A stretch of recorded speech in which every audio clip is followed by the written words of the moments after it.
কে তুমি ফিরেছ বনে জঙ্গলে, কে তুমি পাহাড় চড়ে।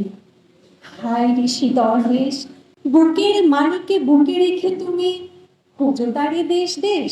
কাজী নজরুল ইসলাম একটি বর্ণাঢ্য নাম, বর্ণাঢ্য চরিত্র।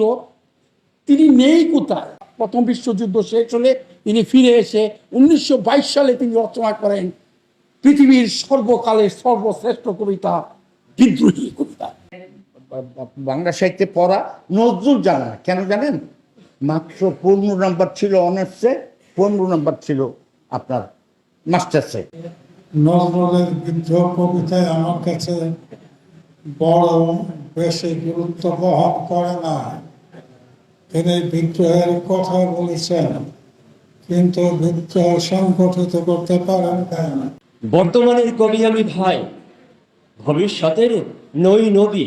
এই যে নজরুলের যে জীবন, বর্ণাঢ্য জীবন, আমরা যেটা আলোচনা করি সেটাই সত্য নয়। এই পেছনে রয়েছে অনেক ইতিহাস।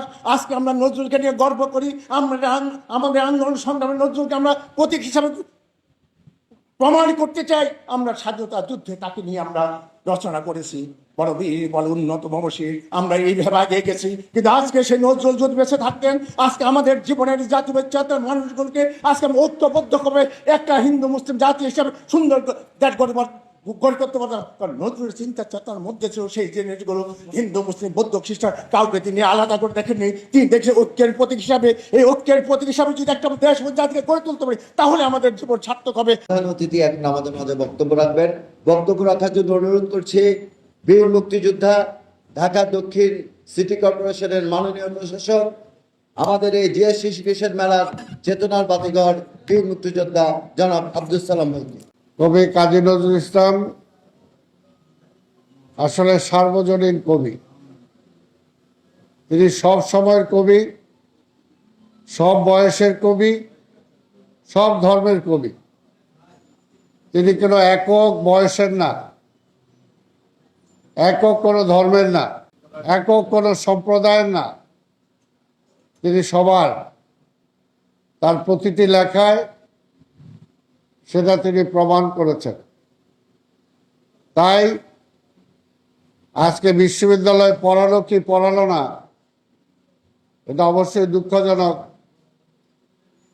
সেটা বিশ্ববিদ্যালয়ে আসা উচিত, কিন্তু তাই বলে কাজী নজরুল ইসলাম ছোট হয়ে যাবে না।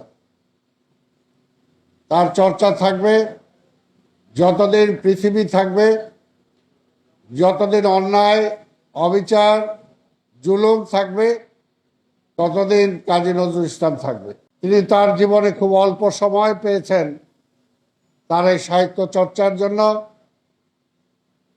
তার এই সংস্কৃতি চর্চার জন্য। তিনি একজন দেশপ্রেমিক ছিলেন, দেশের প্রয়োজনে যুদ্ধে গিয়েছেন, নিজের জীবন বিপন্ন করতে চেয়েছেন।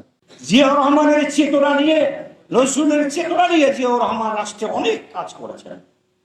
কারণ ছিল জিয়াউর রহমানের মা জাহানারা বেগম ছিলেন নজরুল সঙ্গীত শিল্পী। আপনারা হয়তো জানেন না অনেকে।